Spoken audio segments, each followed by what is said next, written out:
Não se abale. Eu acho que uma das coisas mais importantes que Deus tem me ensinado é não se abalar e confiar nele. Deus, ele exige que nós confiamos nele para que não sejamos abalados. Meu nome é João. Eu gostaria de começar falando pelo Salmos 37. Salmos 37, 4. Então você se deleitará em Adonai, e ele atenderá aos desejos de seu coração. Entregue seu caminho a Adonai, confie nele e ele agirá. Tornará sua justiça alva como a luz, e a justiça de sua causa como o sol do meio-dia. Permaneça em Adonai, espere pacientemente até que ele venha. Não se aborreça por causa dos que prosperam, em razão de seus planos maus. Evite a ira, abandone a fúria e não se abale. Isso só leva ao mal. O Salmo 37 está falando, eu peguei uma parte só dele, mas ele, como um todo, fala da confiança em Deus e fala do que você deveria se auto-melhorar.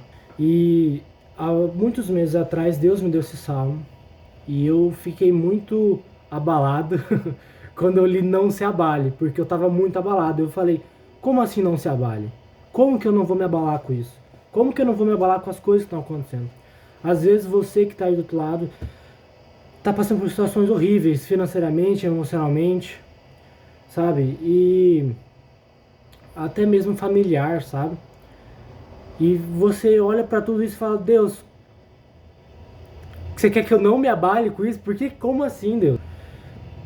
Você não entende como não se abalar com essas coisas, sabe? E não se abalar não é uma coisa simples, não é uma coisa fácil, é uma coisa assim que realmente é dolorosa e difícil não se abalar.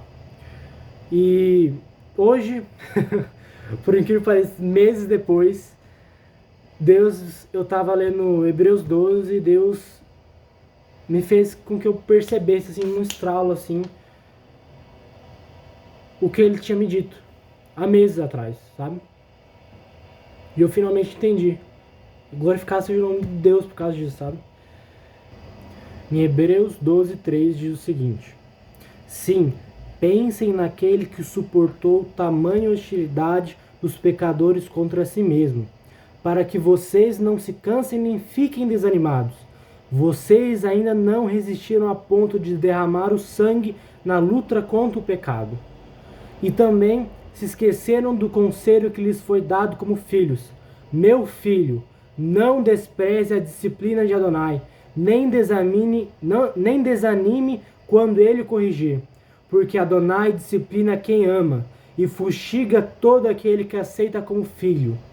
Se você está passando por uma situação difícil e você pergunta, meu Deus, por que eu estou passando por isso? Por que eu estou sofrendo tanto? Você já se perguntou se você fez algo que desagradou a Deus? Às vezes você está só recebendo a disciplina de Deus e não pense, tipo, Deus, por que você está me disciplinando? Sabe? Por que você está me fazendo sofrer tanto? Entenda uma coisa, Deus disciplina aquele que Ele ama. Aqueles a quem Ele ama, Ele disciplina. Não sei se alguém que está do lado da tela, se você tem pai, tem mãe, tem filho, tem tia, tio, avô, avó, mas se você é um pai ou uma mãe, você sabe quando você disciplina seu filho que você não está fazendo aquilo porque você odeia ele, mas é para ele aprender, é para ele vai sofrer, ele vai chorar, porque você está disciplinando ele, mas é para ele aprender, para ele ter respeito, para ele ser uma pessoa de caráter. E você que é disciplinado pelo pai, pela mãe, pelo tio, pelo avô, pela avó, sabe? Ou se você não teve nenhuma figura familiar para te disciplinar, é assim que acontece, sabe? Às vezes um amigo te disciplina, te chama atenção, isso é errado, entendeu? Aprende. Então assim, a disciplina leva ao aprendizado, sabe? E Deus não te faz sofrer porque Ele quer. Você acha que Deus está lá em cima falando, eu vou fazer ele sofrer, agora eu vou fazer você que está do outro lado me escutando sofrer. Todo o tipo de possível de sofrimento, porque você merece. Deus enviou seu Filho Jesus Cristo na cruz para morrer por nós. Entenda de uma vez por todas, o sacrifício do pecado foi pago. O sacrifício do pecado foi pago. Então, assim, Deus não nos faz sofrer por conta dos nossos pecados, mas por conta do nosso não arrependimento. Isso é uma coisa muito importante, porque quando você não se arrepende, você está basicamente falando o seguinte: Jesus morreu na cruz e eu não me arrependo. Jesus me deu a salvação, Jesus me libertou dos meus pecados, mas eu digo o seguinte: eu não vou me arrepender, eu nego a graça. Você entende? Deus não te pune pelos seus pecados, Deus te pune pelo seu não arrependimento. É diferente. Deus disciplina aquele que eles amam. Não é uma coisa agradável, mas ele disciplina, sabe? Então, quando você nega a graça, você está basicamente falando o seguinte: Deus, Jesus morreu na cruz por mim e mas eu não quero o perdão, entendeu? Você só consegue o perdão através da graça. E você só consegue a graça se você se arrepender, entendeu? Pelo menos essa é a minha visão, tá, gente? Tá? Então, assim como um pai disciplina o filho, Deus disciplina você, filho dele, a você escolhido dele, a você ungido dele. Então, assim, não discipline a Deus, não reclame a Deus por que você me abandonou. Meu Deus, por que me abandonaste? Como está escrito no Salmo 22, se eu não me engano. Então, assim, Deus disciplina aquele que eles amam. E mais importante, sobre o não se abalar. Vamos continuar aqui. Hebreus 12, 7. Considere as provações como disciplina. Deus os trata como filhos. Qual filho não é disciplinado por seu pai? Todos os filhos legítimos passam por disciplina. Então, se não passam por ela, provavelmente são mamzer e não filhos legítimos. Se você está passando por uma disciplina de Deus, agradeça a Deus, porque isso é a forma dele demonstrar que ele te ama, que ele está disciplinando, que ele está te mostrando: você está errado e eu estou te alinhando para o caminho correto. Hebreus 12, 9, perdão. Além disso, tivemos pais que nos disciplinaram e nós os respeitamos. Quanto mais devemos nos submeter ao Pai espiritual e vivermos, porque eles nos disciplinaram por curto período, da melhor forma que podiam. Deus, porém, nos disciplina a fim de nos oferecer benefícios genuínos e nos habilitar a participarmos de sua santidade. Deus está te disciplinando para que você aprenda, para que você evolua, para que você se torne um com Ele. Deus não disciplina aquele que ele odeia ou aquele que ele não ama. Deus disciplina aquele que ele ama, porque ele disciplina como um pai disciplina o seu filho. E no fim de tudo, você que foi disciplinado pela sua avó, pelo seu tio, pelos seus pais, pelo seu amigo, acaso quando você percebeu que você estava errado, você não olhou para ele com um olhar de respeito? Você não olha hoje em dia para os seus pais com um olhar de: caramba, meu pai me ensinou que é errado xingar, caramba, minha mãe me ensinou que é errado roubar. Você não... Uma pessoa que teve um desenvolvimento obviamente saudável, familiar, uma disciplina saudável, olha para os seus pais, para os seus familiares e diz o seguinte: eu lhe respeito, obrigado pelas punições, pois você me ensinou. É assim que nós devemos ser com o nosso pai. Vocês conseguem perceber isso? A gente confia mais nos pais do que naquele que nos criou. Nossos pais nos ensinaram, nossos pais cuidaram de nós, mas quem nos modelou no ventre de nossa mãe é Deus. Acaso aquele que criou o seu olho, o seu ouvido, sua narina não sabe o que você pensa? Aquele que criou o seu cérebro não sabe o que você pensa? Não sabe o que é melhor para você?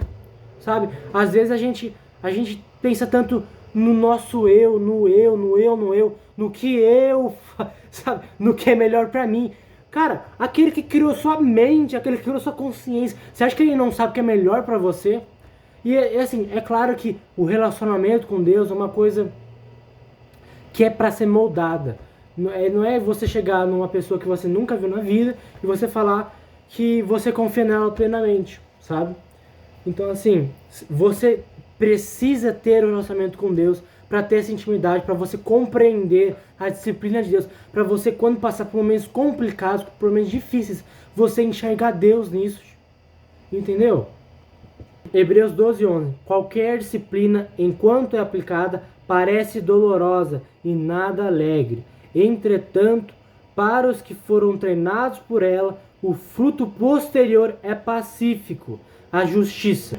Aqui é dito o seguinte, que por mais doloroso que seja a disciplina, ela é para nos moldar. Ainda em Hebreus 12, mais adiante, fala sobre o povo de Moisés no Monte Sinai, que é como é descrito, assim como é descrito em Êxodo 22, se eu não me engano, Êxodo 22, se eu não me engano, que fala do trono de Deus que desceu no Monte Sinai.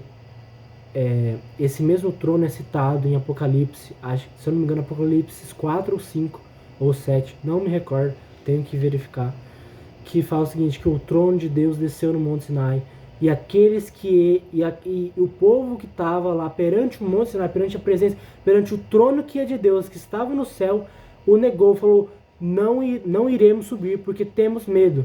Vá, Moisés. Não tiveram a coragem para dizer, meu Deus está aqui e Ele está me chamando. Eles não conheceram Deus, e porque eles não o conheceram, eles o negaram. E mandaram Moisés subir o monte. Então assim, construa uma relação com Deus, para que você consiga compreender Deus nas coisas, tanto nas disciplinas quanto nos momentos difíceis. Às vezes o que você está passando não é nem sequer uma disciplina. Quem sou eu para falar que o que você está passando é uma disciplina ou não? Eu não tenho conhecimento disso. Mas assim, se você estiver na presença de Deus, estiver buscando Ele, você vai compreender quando Deus te ensina, quando Deus está disciplinando. E você vai tirar essa ansiedade do seu coração, vai tirar essa incessante falta de paz. Porque você vai conseguir compreender Deus nas coisas. Hebreus 12:25. Cuidado para não rejeitarem aquele que fala. Se não escaparam aqueles que se recusaram a ouvir quem os advertia na terra da parte de Deus, o que diremos a nosso respeito, se nos desviarmos daquele que nos adverte desde o céu? Mesmo naquela época, sua voz abalou a terra. Agora, entretanto, ele faz essa promessa. Mais uma vez abalarei, não apenas a terra, mas também o céu.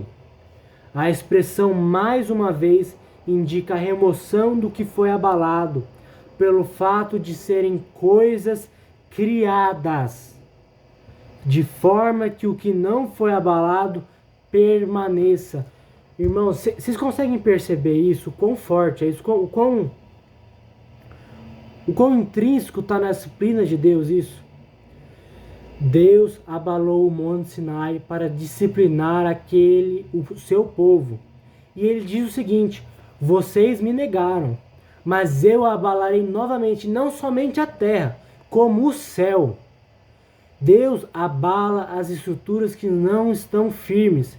Se tudo está caindo ao pedaço, se você está sendo abalado, cabe a você se perguntar, será que eu estou firmado na rocha?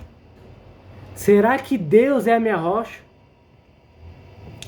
Porque as coisas que se abalam não estão firmadas na rocha.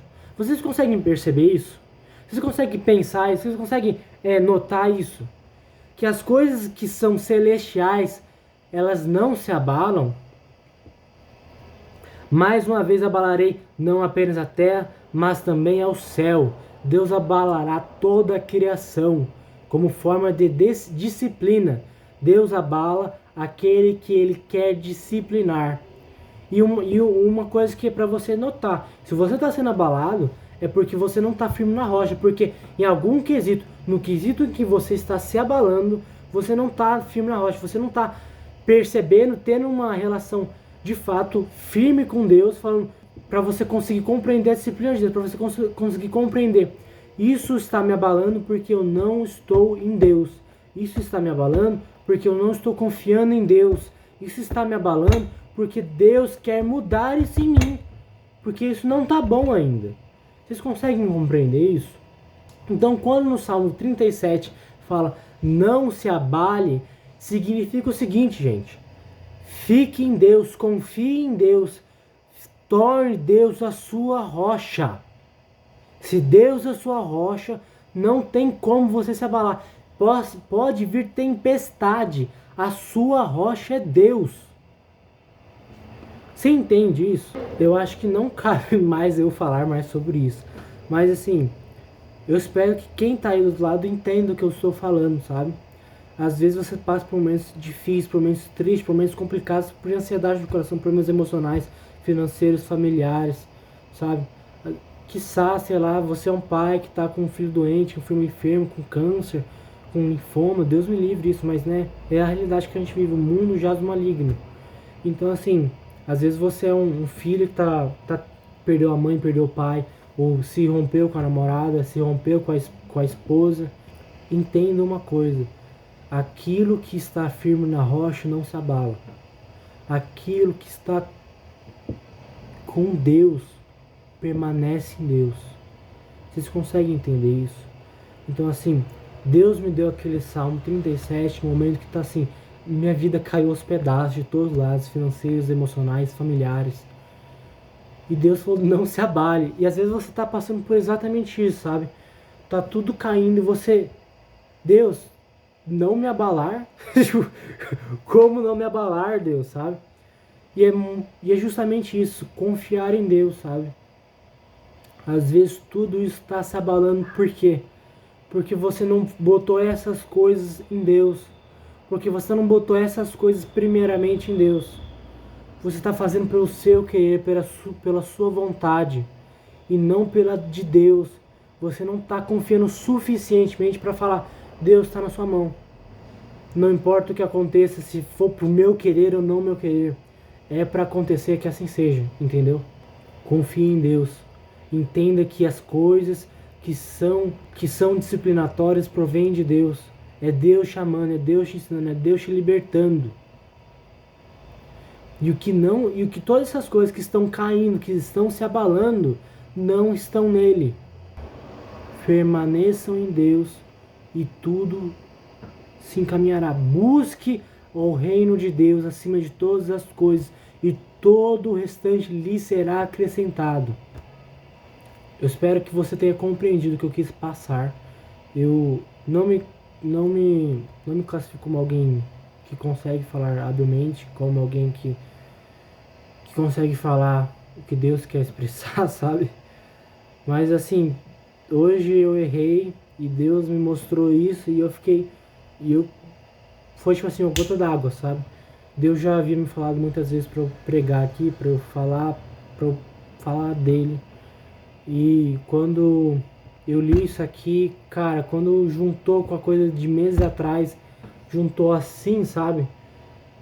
Tipo assim, foi assim, Deus, eu preciso, surgiu assim, eu preciso botar pra fora isso. Não dá pra eu ficar com isso dentro de mim, sabe?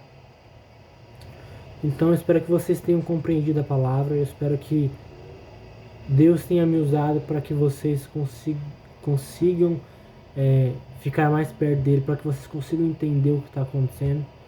E eu espero que Deus abençoe vocês. Eu peço que Deus abençoe vocês, a quem ficou aqui, que seja feita a vontade de Deus. Amém?